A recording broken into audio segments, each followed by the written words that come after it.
Saya cerita itu, masa sih? Iya. Jadi kata nenek itu monyet gede bang, di dekat pintu kayak gini. Dia sempat ditransi sama nenek.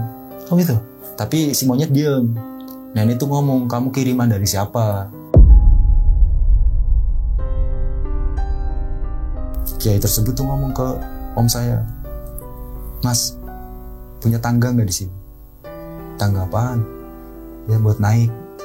Saya bingung kan naik kemana pak? Bawa tongkat udah naik ke platform. Saya ngambil tangga tuh sama om saya bawa.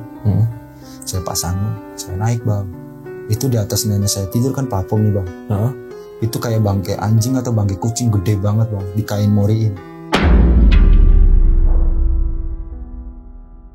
Tik-tik buat nandain ini. Udah, terus gimana? Pas saya cabut, nggak ada napasnya. Coba dicek lagi, saya cek tuh bang. Saya cek, mak udah melat kayak gini bang. Udah nggak ada respon. Di situ ternyata nggak ada bang. Udah meninggal. Dan itu bingung kan saya, ini beneran nggak sih? Saya goyang-goyangin bang. Ada.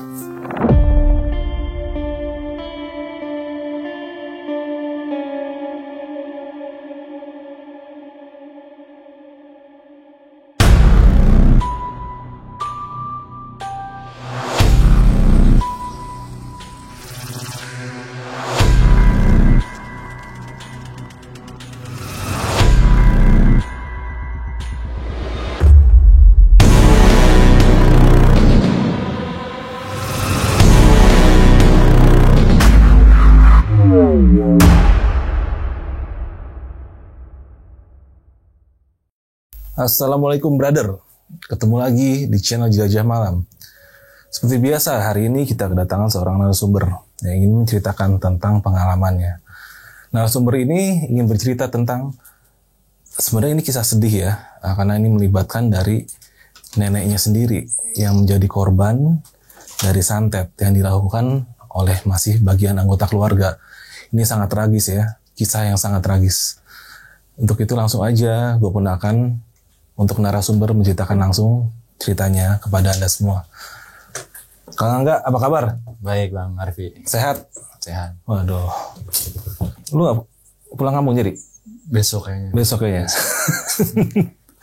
Lu jangan cengir nih cerita horor. Oh iya. Ini Kang Angga ini. Kang Angga ini ingin menceritakan pengalamannya waktu itu. Dia masih di mana? Di Pemalang ya? Di Pemalang Bang. Tahun berapa tuh? Tahun kemarin. Lebaran kemarin 1 tahun, berarti ini pas banget 1 tahunnya. Oh masih baru? Masih baru. Oke deh kalau gitu. Lu dengerin ceritanya langsung dari bersangkutan. Gas.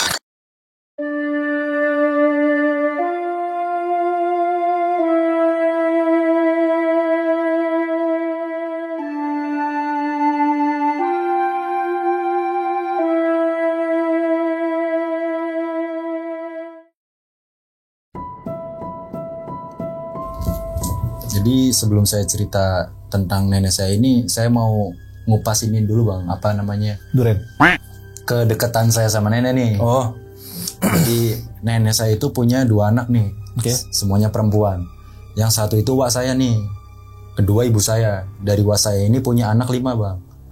Cowok semua. Oke. Dan dari ibu saya punya anak 4 ya. 2 cewek, 2 cowok. Dan yang paling deket sama nenek itu saya Bang.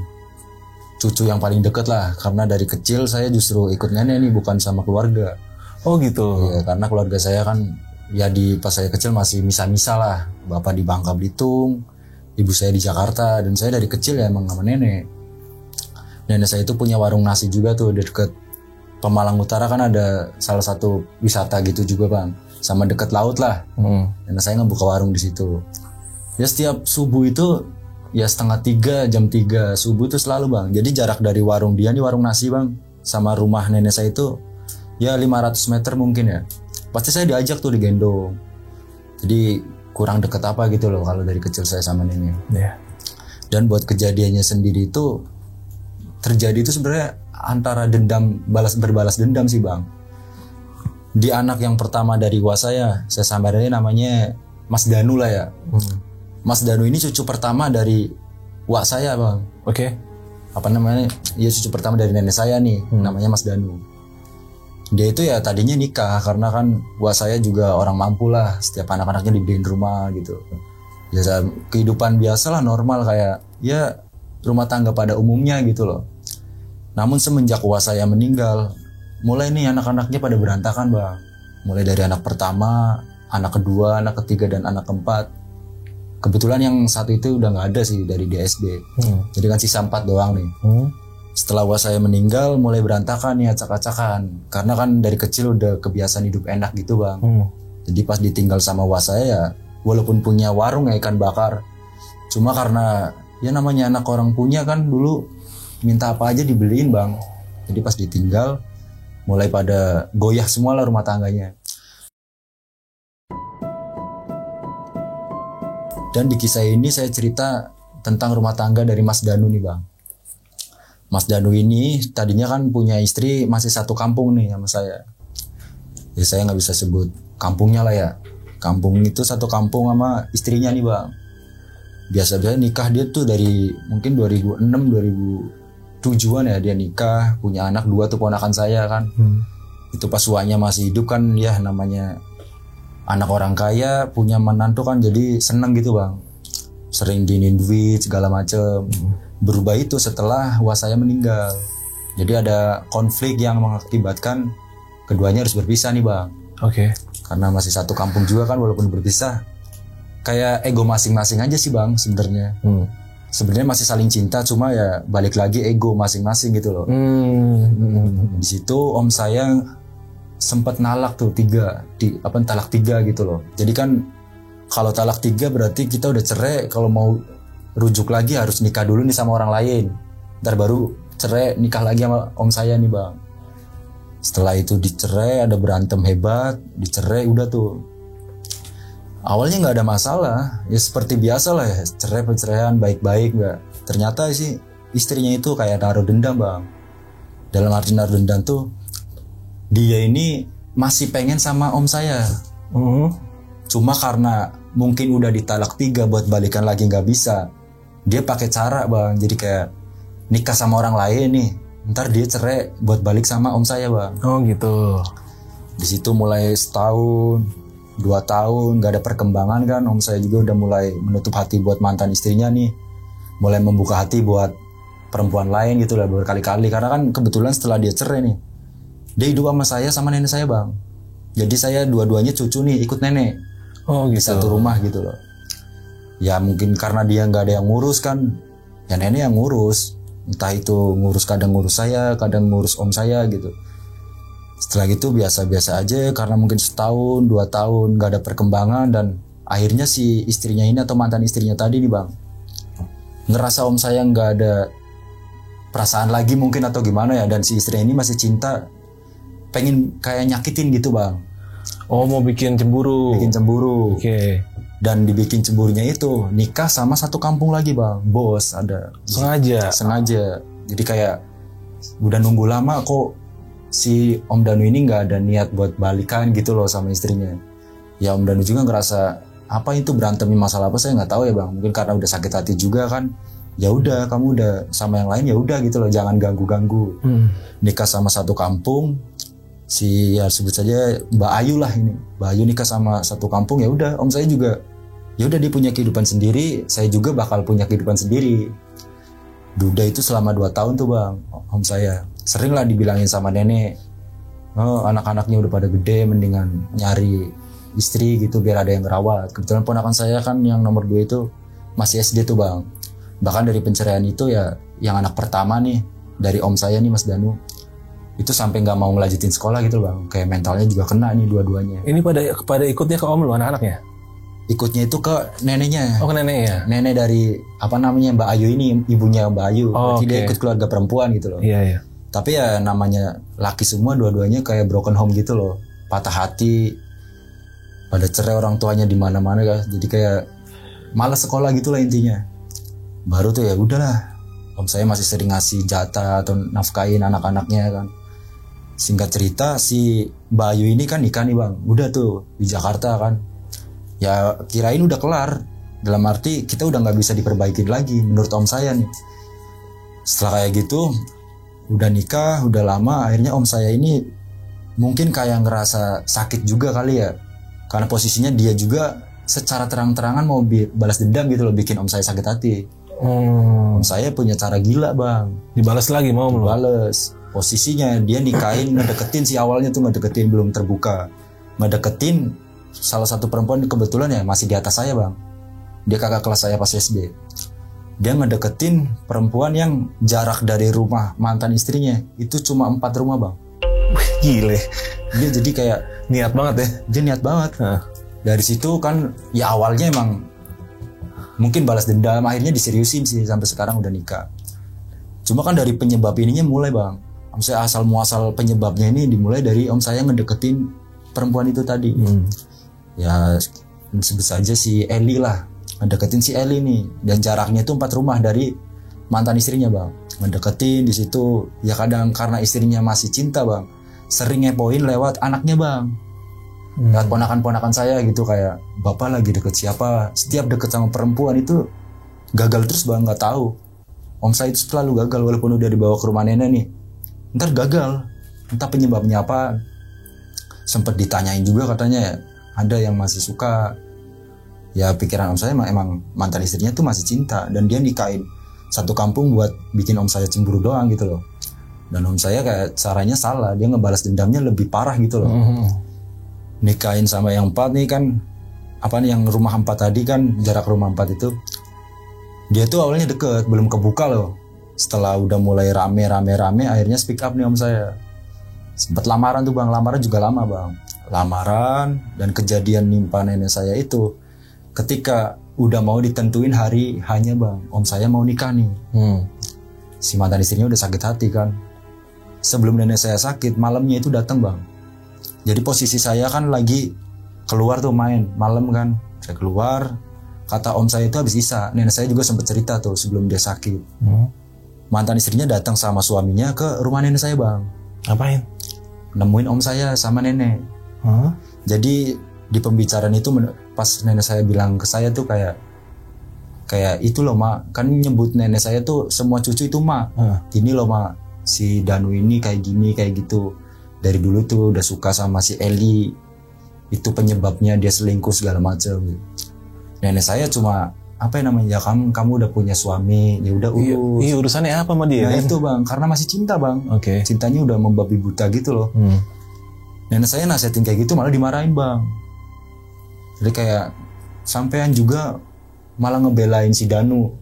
Dia selingkuh dulu pas masih nikah gitu. Katanya sih gitu bang. Cuma kan saya posisinya nggak ada di situ nih. Akhirnya om saya mungkin ngerasa tertekan dan sempat mau ribut tuh sama suami dari mantannya kan. Sempat kata-kata yang diucapin om saya itu gini, mas punya istri dididik, mas emang macem udah punya suami mau masih nyamperin mantan suaminya digituin sama om saya. Iya benar. Akhirnya rame kan, aduh namanya perempuan gimana sih bang, bacot kan di situ. Nyakitnya bacotnya mungkin nyakitin nenek saya juga kan, kalau cucunya dihina-hina gitu kan dia juga sakit tuh. Dari situ berantem keras, sempat diusir sama om saya keluar. Posisi saya balik tuh malam tuh 9:30-an. Kebetulan nenek itu suka tidur di depan tuh bang, dekat TV. Dia tidur di situ, saya balik. Biasa saya nggak langsung masuk kamar. Kalau setiap main ya pasti saya ngobrol lah sama nenek, itu pasti ngobrol. Biasa ditanya kemana, akhirnya saya duduk ngobrol nemenin dia gitu. Dia cerita, tadi si sini atau si Ayu ini kesini. Kenapa mah, ngapain emang? Biasa berantem tuh sama si Danu, digituin tuh nenek ngomong kayak gitu. Ngapain lagi udah punya suami masih kesini nggak punya malu? Ya gitu orang kalau masih suka cintanya berlebihan kayak gitu, udah nggak usah diurusin. Setelah kejadian kayak gitu nih bang, besokannya lewat cucunya, lewat berarti anak dari om saya kan tadi yang 2 nih, yang bontot ini jam 3:30 sore itu datang bawa telur bebek bang. Dari neneknya, dari ibunya, dari keluarga ibunya gitu loh. Posisi saya lagi main bola kan deket lapangan, saya main bola, dia ngasih tuh telur bebek. Entah berapa katanya sih 13-an lebih. Itu nggak pernah ngasih bang sebelumnya bang. Jadi selama jadi menantu juga dia nggak pernah ngasih apa-apa. Kok tumben habis malam berantem besoknya ngasih bang. Aneh banget ya? Aneh kan, nenek saya namanya orang dulu kan paham bang tentang hal-hal kayak gitulah. Saya habis main bola, habis maghrib itu dia ngobrol. Kebetulan om saya kan wartawan lah gitu, wartawan lokal di daerah saya gitu. Dia cerita tuh bang, saya pas main bola, saya mandi, saya duduk sama nenek ngobrol. Dia cerita, tadi nih si Restu bawa telur bebek katanya dari Tipa ini neneknya Restu bang, berarti kayak apa namanya tadi ipar besan gitu. Terus ya biarin tuh bentar juga dibuang aja gitu, udah biarin, kenapa dibuang nek, saya bilang gitu kan. Yang ini ada yang nggak bener. Udahlah jangan mikir kayak gitu, saya bilang gitu bang, namanya dikasih orang ya makasih atau gimana lah. Enggak, kamu nggak paham. Ya, saya juga nggak paham kan bang, lebih paham si nenek kan. Ya udahlah, saya obrolan itu udah nguap gitu aja. Saya biasa kan kalau habis isa main tuh bang. Setelah habis isa saya main, balik malaman tuh jam 11 kan, nenek jarang tidur tuh. Dia kalau tidur jam 1 bang, jam 1 jam 2, jarang tidur tengah malam kayak gitu. Saya balik main, nenek itu langsung manggil bang. Enggak sini enggak. Kenapa mak? Duduk sini. Saya duduk. Kenapa emang? Tadi makan lagi ke kamar mandi, itu dia ngeliat ada monyet gede tuh di dapur bang. Ada monyet, jadi ya mungkin gondorwo ya. Kata si nenek saya tuh, dia kan mau kamar mandi saya kan keluar bang, jadi bukan di dalam rumah loh, keluar, ntar baru ada bangunan lagi gitu. Oh ya di kampung lah ya. Masih kayak gitu. Dia ke situ, dia cerita ada monyet gede banget. Monyet apaan? Emang ada monyet di sini? Enggak, kayaknya ganjil nih. Dari si Restu bawa telur kayak gini. Maksudnya ganjil gimana sih mak? Saya masih belum paham tuh bang.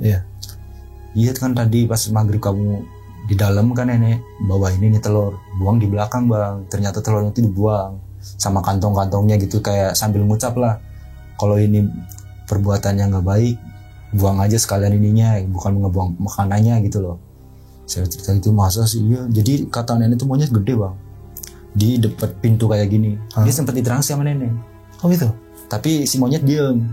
Nenek tuh ngomong, kamu kiriman dari siapa? Jangan kesini. Tuh monyet katanya diem bang, diem doang berdiri gini. Jangan kayak gitu, kiriman dari siapa, balik. Disuruh nenek kayak gitu. Saya cerita ya nenek kayak gitu ya masih, ya mungkin bener, cuma ya nggak terlalu. Ternyata dampaknya itu bakalan panjang bang. Setelah kayak gitu ya udahlah, mungkin itu monyet ini kali waterpark, saya bilang gitu, atau apa gitu lah, saya bilang gitu bang.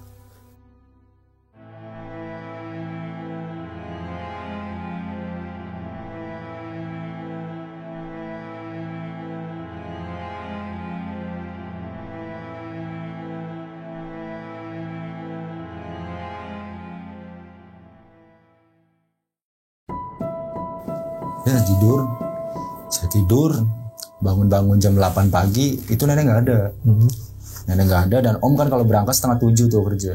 Saya sendirian di rumah, nenek nggak ada. Tumben nyampe siang, kondi nggak balik-balik, apalagi main di saudaranya. Kebetulan kan nenek saya ini punya banyak saudara bang, adik-adiknya tuh banyak, ada 7 bersaudara atau 8 gitu. Mungkin biasa main di saudaranya gitu pikiran saya kan. Saya masih duduk santai mainan HP, tidur, balik-balik itu dia 3:30 bang. Dianterin sama, dia kan punya adik nih, adiknya punya anak, dianterin sama anaknya, adalah namanya Om Untung.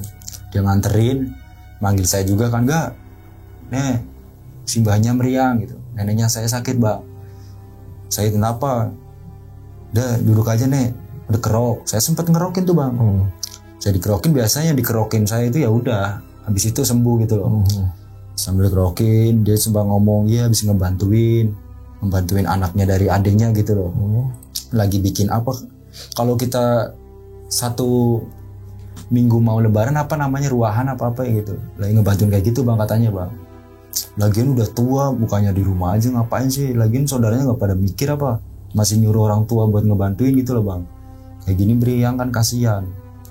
Udah nggak apa-apa, udah kerokin biasa bang. Saya kalau dia sakit dikerokin ya udah biasanya kelar gitu loh. Setelah saya kerokin, besokannya tambah parah bang. Jadi udah nggak bisa jalan gitu loh. Saya nanya kenapa, lagi nggak enak badan gitu, badan kayak sakit, kayak banyak ditusuk-tusuk juri gitu, duri bang katanya, kayak jarum pada nusuk-nusuk. Nah itu kali lagi capek atau rematik, saya bilang gitu kan. Enggak, jadi kayak nenek itu udah ngerasa loh bang. Kayak enggak nih, udah ada yang nggak bener. Dari semenjak Restu bawa telur, kayaknya nggak bener ini. Nggak bener gimana sih nih? Saya bilang gitu kan. Ya nggak bener. Setelah kayak gitu kan, Udah tuh bang, besokannya setelah saya kerokin kan kemarin nih, besokannya udah mulai sakit-sakitan bang. Jadi setiap dia mau tidur teriak, nggak jelas. Jadi kayak badan tuh dipukulin semua bang. Anehnya itu apa? Sakitnya pindah-pindah gitu loh. Kadang manggil saya, enggak. Apa nek? Ini ambil. Jadi kan rambut dia agak panjang segini nih bang. Minta dikuncirin kayak gini bang, pakai karet. Jadi katanya kepalanya tuh ada yang nusuk-nusuk, kayak ditusuk-tusuk gitu sakit. Ntar saya pijetin sini. Ntar ini kayak gitu bang, pindah-pindah. Saya bilang kenapa? Nggak karuan, kayak sakit banget bang. Dari situ ya saya sempat ngomong sama adenya si Danu ini, kan ada tuh namanya si Asep lah, cucu yang dari yang uak saya nih. Saya ngomong, mas tuh si Ma sakit, datang tanyain tuh, kebetulan mas Danu ini kan kerja, tanyain apa, mau periksa. Enggak, kayak badan tuh dingin terus sakit bang. Rambut juga katanya kayak dipegang, dijambak-jambakin gitu kata si nenek. Saya belum nggak di situ.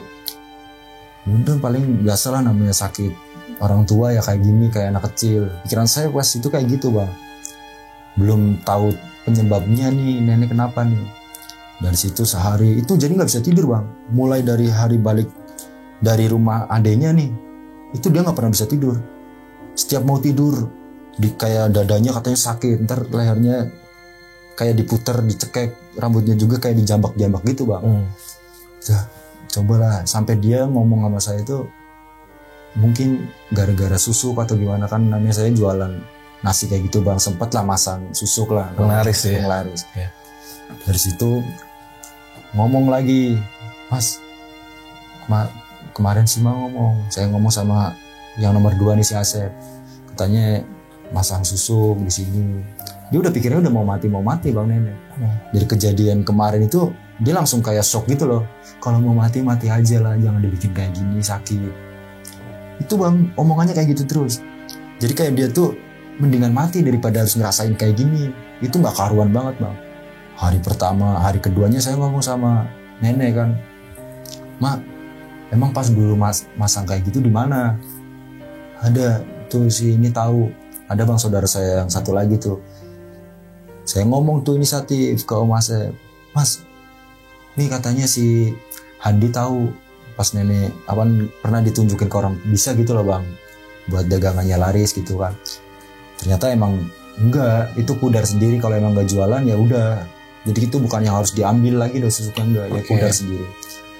Masih bang, makanya aku bingung gitu. Dia sering ngomong, kadang palanya dijedot-jedotin ke tembok, dak. Sempet kayak gitu, akhirnya saya manggil temen bang. Ada namanya si Ahmad, kan dia orang bisa nih, teman saya. 2 hari setelah kejadian kayak gini kan saya juga ngerasa kasihan, terus saya juga kurang tidur bang. Setengah jam, kadang 15 menit, itu kumat. Tidur baru bentar teriak, ntar manggil, ntar palanya tiba jedot-jedotin gitu loh. Saya ngomong sama si Ahmad. Setelah diterawang sama si Ahmad tuh, katanya ada kayak, ya mungkin yang nenek bilang ya, monyet yang gede itu di belakang bang. Jadi kan dia tidur terbaring dengan nenek saya, itu di belakang. Jadi rambutnya lagi dipegang itu, ditarik-tarik sama si monyet ini, sama si monyet itu, sama didudukin tuh ininya nih, dadanya dudukin sama yang katanya si buta hijau. Saya ngomong kan, ya bener mah, bener sumpah, siapa yang bikin kayak gini? Adalah kamu juga kenal, digituin sama si Ahmad. Ya udah siapa, nggak bisa kasih tahu, nggak boleh sama siapa. Akhirnya ya saya sempat kesel sama temen kan. 4 hari 5 hari tuh giliran pas kan kejadian 1 minggu sebelum puasa tuh bang, 1 minggu sebelum lebaran. Dari situ saya bingung, sering hampir 4 hari tuh kayak gitu-gitu terus kan. Kadang saya kasih ya herbal gitu bang, saya nyari gitu, minta dicariin ini cariin itu, tetap nggak ada progres. Akhirnya saya mungkin ngerasa satu capek dan kasihan, saya ngusulin sama Mas Danu ini pas itu. Mas Danu juga ganti-gantian bang ngejagain. Saya ngomong, Mas, punya duit nggak? Kenapa emang? Bawa ke rumah sakit aja, kasihan. Saya nggak tega ngeliatnya. Jadi kita ngeliatnya nggak bakal tega bang.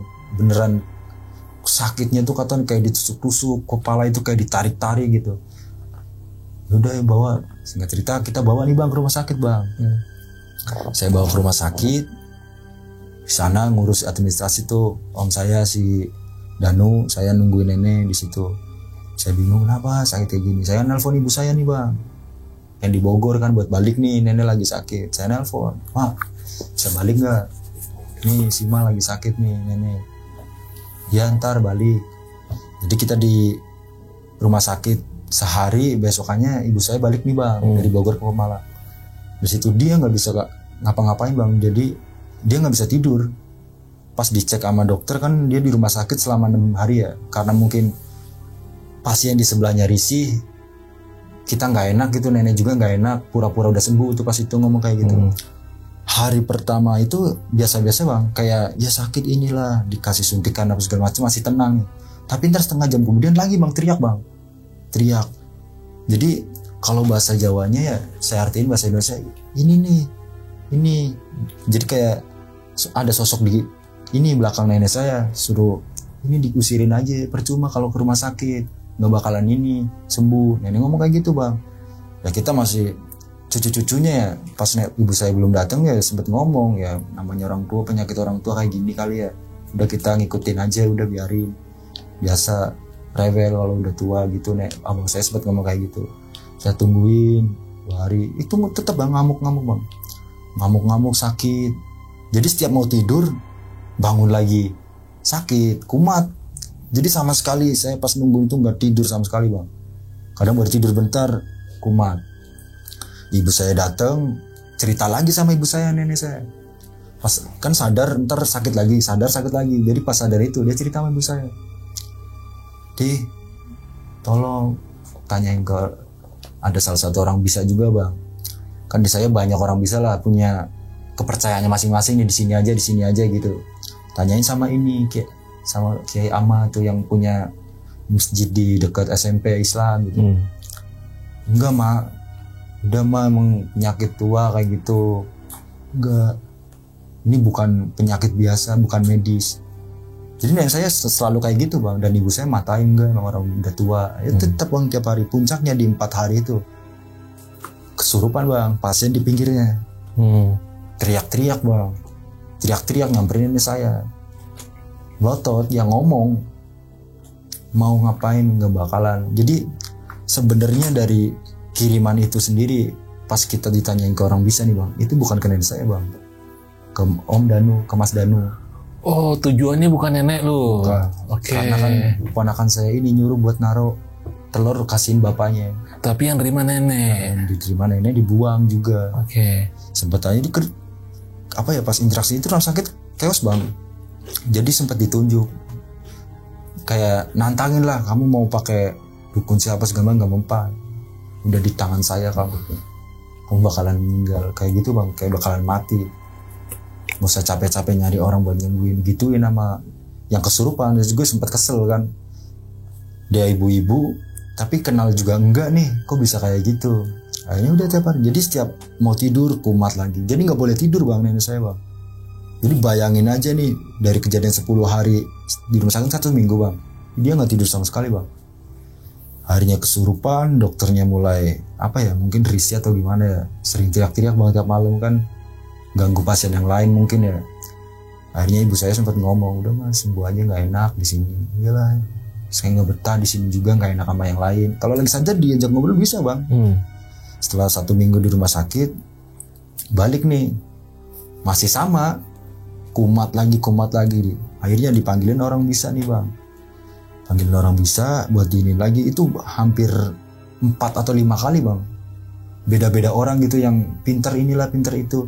Hasilnya masih belum. Dan yang terakhir ini baru temennya dari Mas Asep ini. Ya dia punya salah satu inilah pondok pesantren juga kan. Tanyain ke situ, ngobrol lagi, balik dari rumah sakit. Sempet tuh bang bawa ke Pemalang Kota buat diterapi kayak gitu loh. Dari situ udah kali, alhamdulillah. Ibu saya mutusin buat balik bang. Saya nganterin ibu saya ke Bogor, kan dia balik ke sini naik bus tapi motornya dimasukin bus bang. Jadi, bisa gitu ya? Bisa. Jadi saya harus nganterin motor ke Bogor bareng kan. Oke. Saya harus nganterin ke sana malam, kalau nggak salah malam Minggu deh. Saya ke Bogor nih bang. Biasanya nenek saya itu kalau saya ke Bogor ya udahlah, karena kan posisinya udah agak waras nih. Udah saya di Bogor, baru nyampe bang, siangnya ditelepon sama om saya, nenek saya pengen ketemu.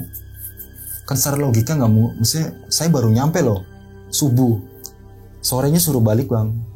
Saya sempat kesel lah, maksudnya capek kan. Akhirnya saya balik, masih kumat-kumat kayak gitu lagi, bingung kan. Akhirnya om saya ngambil oksigen gitu, biar napasnya lancar. Ternyata nggak ngaruh bang, lagi-lagi teriak-teriak. Jadi mungkin bahasanya itu monyetnya tuh, ya bahasa Jawanya kayak ketek gitu bang. Jadi ngaco gitu bang, tuh monyet. Akhirnya om si Asep ini kan yang tadi terakhir nih, itu jelas ngasihnya punya. Saya cucunya suruh depan, suruh wiridan, dikasih bacaannya kan, kita duduk tuh melingkarin nenek. Itu terbang bang. Jadi nenek saya itu terbang. Hah? 1 jengkal ada kali. Posisinya Lagi tiduran? rebahan, dia lagi tidur. Terbang? Ngangkat. Hah. Kita pada bacain semua di situ. Kita baca, tiba-tiba yang mungkin kiai atau ustadz ya, dia ngomong ke saya, Mas, kamu sholawatan ini, kamu ke belakang 40 langkah, jangan nengok kanan kiri, nunduk aja, bawa pacul. Ya, saya ngikutin aja bang arahan dia bang. Saya ke belakang, saya ngambil tuh pacul kan, itu ada tiang batu nisan bang, di kain moriin. Hah? Jadi di samping rumahnya saya nih, di pohon pisang itu ada batu nisan segini nih tinggi, pakai kain mori. Saya bilang saya bawa ke sini mas. Saya bilang kayak gini lagi nih. Nah apa itu? Om saya nanya gitu, nggak tahu ini siapa. Itu mas, dia taruh dulu. Taruh serangan bang. Genteng itu kayak pasir dilempar, cerak.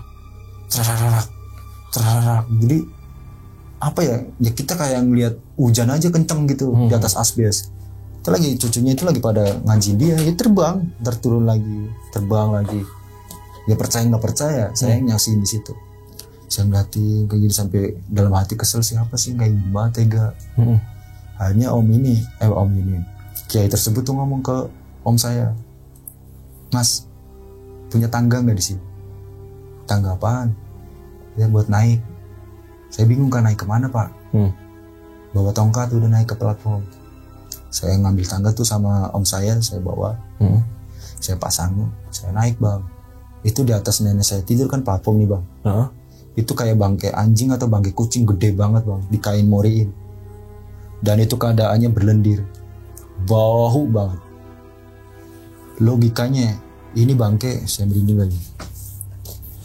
Logikanya kalau kita bangkai tikus aja, kalau di satu rumah aja baunya kemana-mana bang. Iya pasti. Itu bangkai nyampe berlendir berhari-hari. Menurut si orang bisa ini, dari kejadian telur itu, ini bangkai udah di atas. Bayangin 10 hari bang, kita nggak cium apa-apa. Dari situ pas posisinya saya lagi pada ngambil ke atas kan, saya pakai tongkat tuh, itu udah banyak banget bang. Gedenya ya mungkin bangkai anjing kali, pakai kain mori kayak gitu. Udah kembung gitu ya? Udah kembung, jadi kayak udah ada berlendir-lendir gitu lah sampingnya.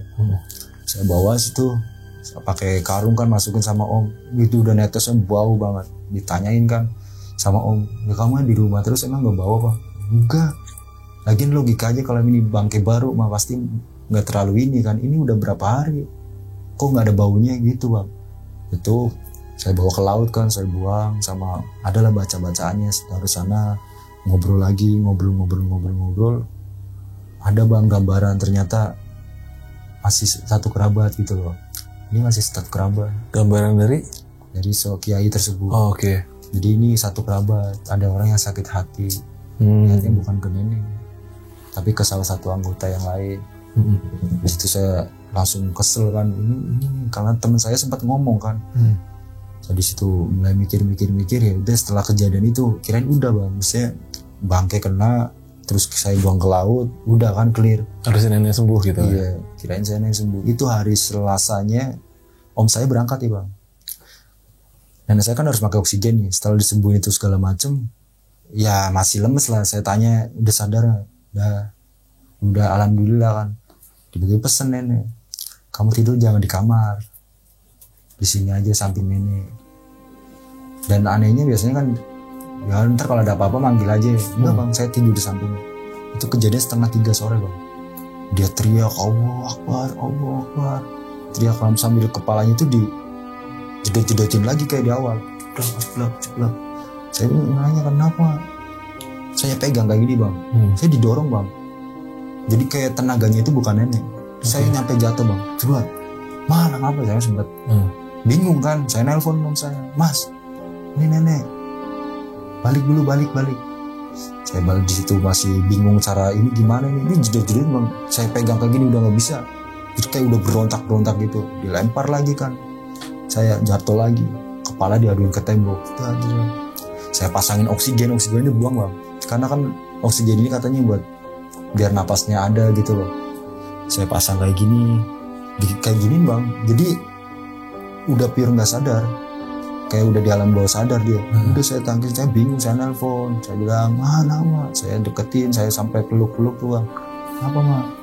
Tiba-tiba di pelukan saya itu bang, dia kan ngejedak tuh terakhir.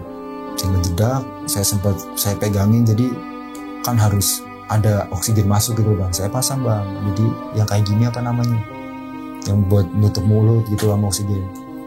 Saya tutupin lagi, alhamdulillah masih napas, dia udah relax. Saya tidurin lagi, saya masih alhamdulillah udah nggak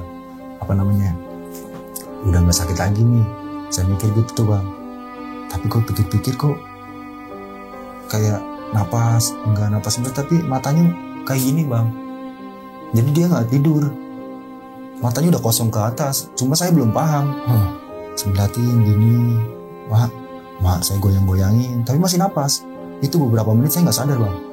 Saya liatin aja, kok matanya nggak itu melek gitu. Inisiatif saya ngambil kayak gininya bang. Saya ambil, nggak napas bang. Saya pasang lagi, napas. Jadi bantuan dari angin doang ternyata bang. Oke. Saya ambil ginian, mak. Saya goyang-goyang kan mak.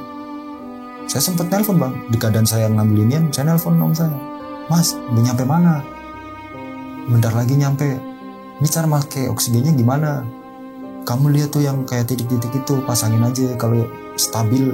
Jadi modelannya kayak yang di sepeda tuh bang, yang di bulu banyak, yang titik-titik, yang bulat-bulat kecil gitu, tik buat nandain ini. Udah, terus gimana? Pas saya cabut nggak ada napasnya. Coba dicek lagi, saya cek tuh bang. Saya cek, mak udah mulai gini bang. Udah nggak ada respon. Di situ ternyata nggak ada bang. Udah meninggal. Jadi itu bingung kan saya, ini beneran gak sih? Saya goyang-goyangin bang. Ada.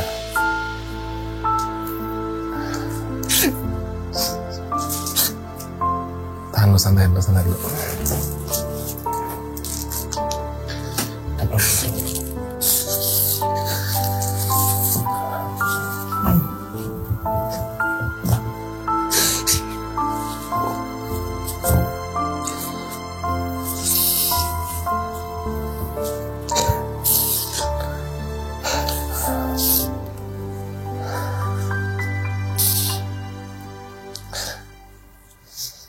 Oke bro, sorry tadi kita pause dulu biar agak tenang dulu. Nah sekarang kayaknya insya Allah udah bisa kita lanjutin ya.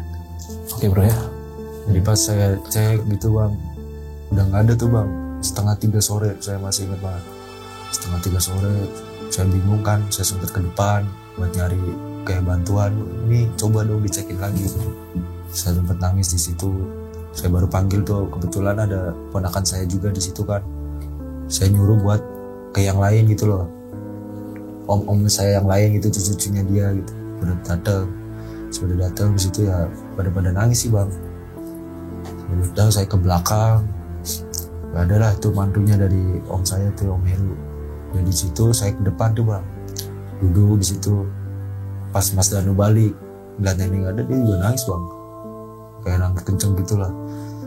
Dia nangis, saya di belakang udah samperin. Ya dari situ saya emosinya kenapa kayak gini loh, ini bukan masalah apa-apa, ini nggak beres nih. Saya sempat ngamuk, ada yang nenangin lah, coba kayak orang tua gitu yang bisa. Enggak, ini harus gantian. Saya sempat kayak gitu bang. Niatnya mau ngebales ya? Ngebales. Saya udah tahu ini siapa. Dan saya sampai sekarang udah tahu bang orangnya siapa. Terus udah mas, jangan kayak gitu mas. Saya marah-marahin yang lain kan. Cucunya kan pada datang semua di situ. Saya bilang, Giran nih udah nggak punya duit aja, udah nggak pernah dijengukin. Giran masih punya rumah, orangnya masih hidup, maksa buat dijual-jualin. Gimana perasaannya? Saya di situ bener-bener ngamuk bang. Pada diem aja. Nelfon ke orang tua kan. Ya nangis juga. Bilang, saya tahu nih siapa. Saya sempat ngomong sama Mas Darmi juga di situ. Kelakuan mantan istri kamu mas. Kalau nggak kayak gini tuh ini nggak bakalan. Ya, dia juga nangis cuma dia bang. Udah, saya sempat ya emosi lah. Makanya hari sempat mau nyari jalan kelor kan, dibilangnya nggak usah. Udah, biar tenang di sana. Pas ini ya ternyata apa ya namanya bondo mayit apa gitu bang. Jadi nyakitinnya tuh dia biar nggak bisa tidur gitu loh. Jadi sakit dengan sendirinya medis. Bondo mayit apa? Saya bilang gitu. Ya gitu. Sosok-sosoknya datangnya tuh pas dia mau tidur. Jadi dia nggak bisa tidur sama sekali bang. Makanya selama 10 hari itu dia nggak bisa tidur. Tidur dia bentaran setengah jam, 20 menitan, bangun lagi.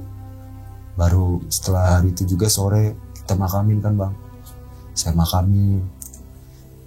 Kita biasa gelar tahlilan.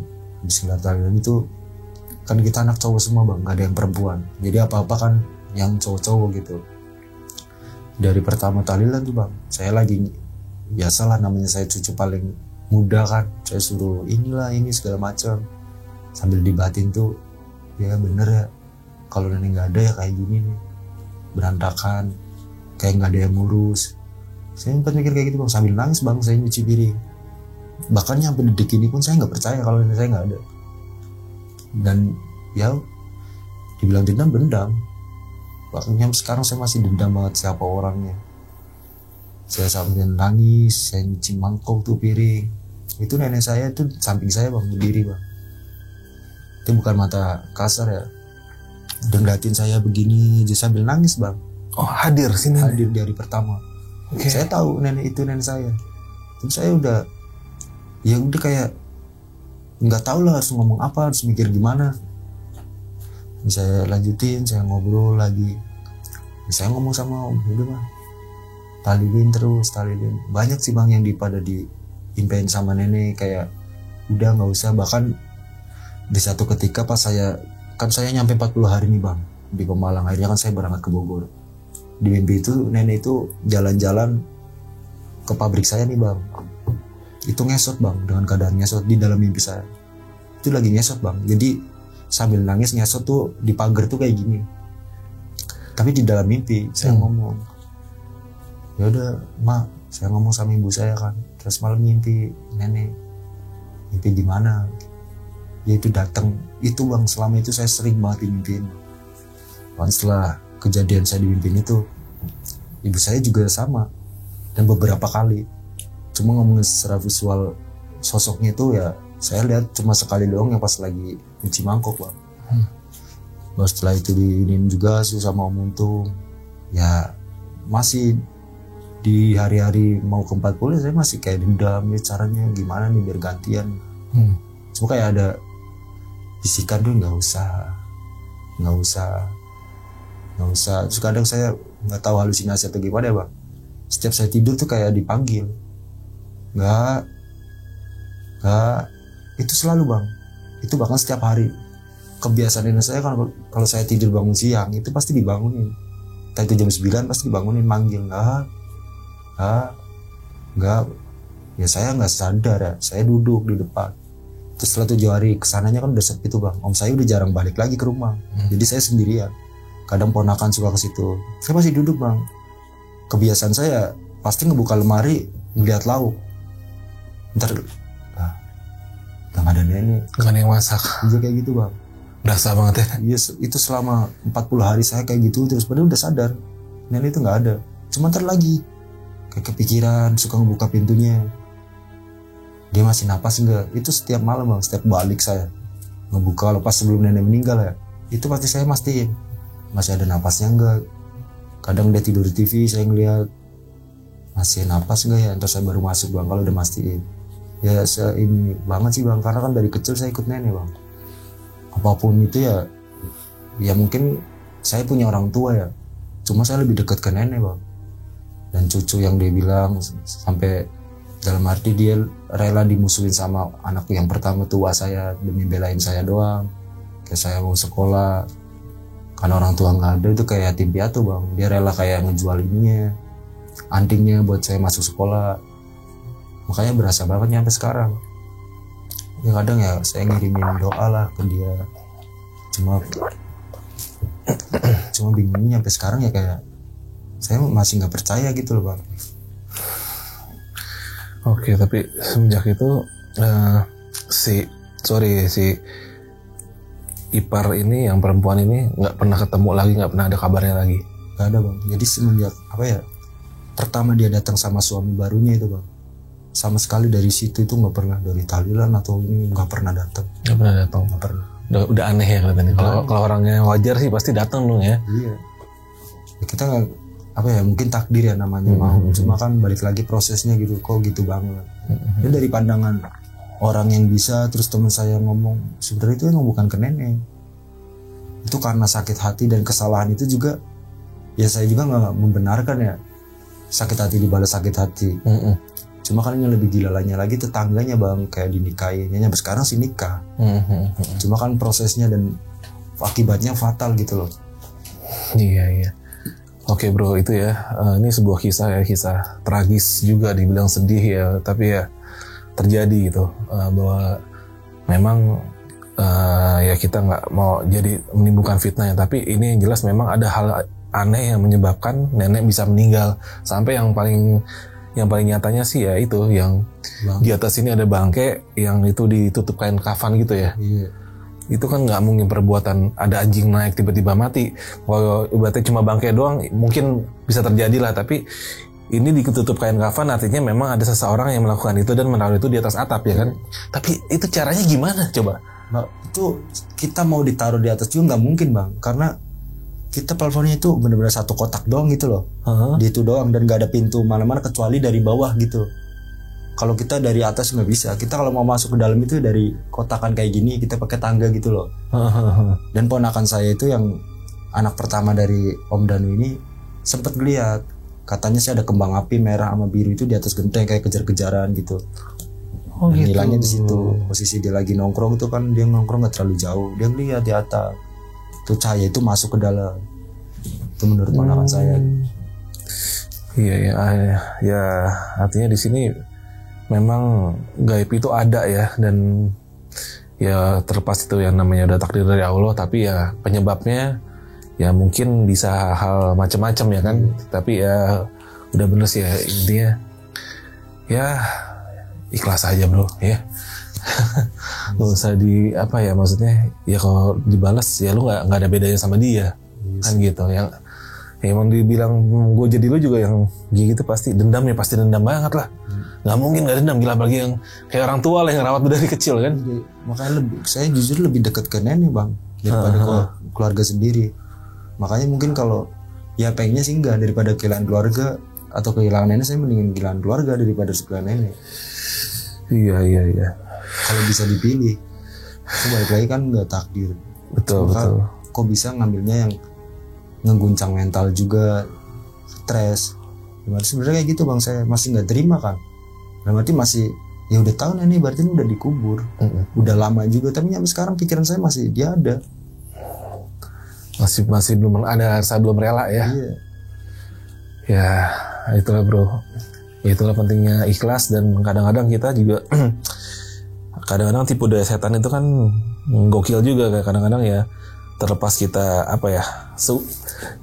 bukan yang jangan suzon ya, jangan berprasangka aja saya udah, walaupun kita mungkin ada rasa ke dia, tapi kan gimana ya, kita nggak bisa membuktikan secara nyata ya kan. Takutnya jatuhnya bisa fitnah, bisa apa, tapi ya intinya ikhlas dan doain aja sih bro itu ya. Nenek lo juga pasti cuma maunya itu, dia pasti gue yakin nggak mau lo ngebales, nggak mau lo apapun itu, dia pasti cuma mau lo ikhlas dan doain ya kan gitu. Cuma itu yang diharapin nenek lo di atas, doa dari anak cucunya bro. Iya. Oke deh, gila ini gue dengerin sedih banget. Asli, aduh bener-bener ngenes gitu. Dan itu berawal dari telur yang dikasih itu ya. Mungkin ya seandainya kan ya ibaratnya ini kan cucunya yang disuruh kasih kan namanya anak nggak berdosa ya, nggak tahu apa-apa ya kan, disuruh ngasih. Mungkin kalau dia nggak salah ngasih mungkin bukan kenakan nenek lo ya kan, karena dia yang namanya disuruh ngasih suruh bawain aja kan, yang terima nenek ya kan. Makanya ya pas saya dengar cerita dari yang pas nyembuhin itu, dia bilang maksudnya andai itu telur nggak dipecahin ya mungkin bisa gitu, cuma itu udah susah bang, dan orang bisa juga nggak bisa iniin. Oh katanya gitu. Jadi udah terlalu jauh banget ini, susah, kemungkinannya selamat juga kecil, paling dikasih waras dulu sehari, setelah itu udah ikhlasin. Itu teman saya juga ngomong kayak gitu bang, cuma kan saya coba tekan dia ngomong setelah kejadian nenek saya udah nggak ada tuh 1 minggu dia baru ngomong.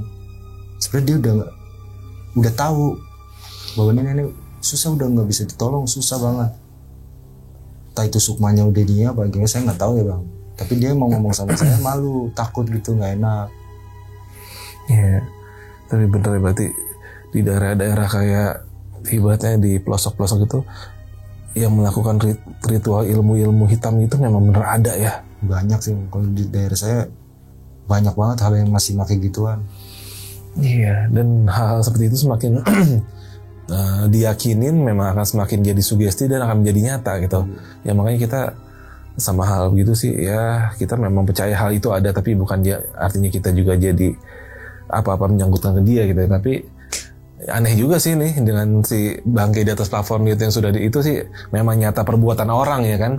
Tapi entah gimana cara masukinnya, dengan cara apa kan kita nggak tahu. Sedangkan saya pun posisinya di rumah terus. Nah loh, iya. Kan semenjak nenek sakit saya nggak pernah main bang. Dan logikanya bangkai kalau sampai udah berlendir keluar air dan sudah bengkak itu nggak mungkin nggak bau. Oh iya, berbulan-bulan pasti kan dia berarti. Ya taruh hitungannya mingguan lah dia sudah sampai kayak gitu ya kan. Oke deh bro, ini sebelum gue tutup, buat lo yang pernah ngalamin hal ini, ada nggak sih yang pengen lo sampein buat yang pada nonton nih di rumah tentang kisah lo ini gitu? Ya apa ya? Ya jangan sakit hati atau segala macam, udah ditakdirin kan. Cuma balik lagi ke kitanya sih bang, bisa nerima atau enggak. Kalau nggak bisa nerima ya bakal kejadian dan dampaknya ke orang lain gitu loh. Kalau salah kayak gitu bang. Itu sih bang. Iya. Ya itulah intinya, apapun itu kita nggak baik naruh dendam. Ini kan semua juga berawal dari sebuah dendam ya, dari sebuah saling sakit hati, jadinya dendam, akhirnya pengen melakukan hal yang tidak. Dan ya udah sih buat lo semua, mudah-mudahan ini juga bisa jadi pelajaran buat kita. Apapun itu yang terjadi, kita hanya bisa mendoakan ikhlas, karena satu, kita punya Allah yang di atas dan kita nggak perlu membalas kejahatan dengan kejahatan, karena dengan kita membalas kejahatan dan kejahatan, apa bedanya kita dengan orang jahat tersebut ya kan. Oke lah kalau gitu kita tutup dulu bro ya. Thank you nih udah hadir di studio gue bro Angga. Gue Arfi dari Jajah Malam undur diri, dan Angga sampai jumpa di episode selanjutnya. Assalamualaikum warahmatullahi wabarakatuh.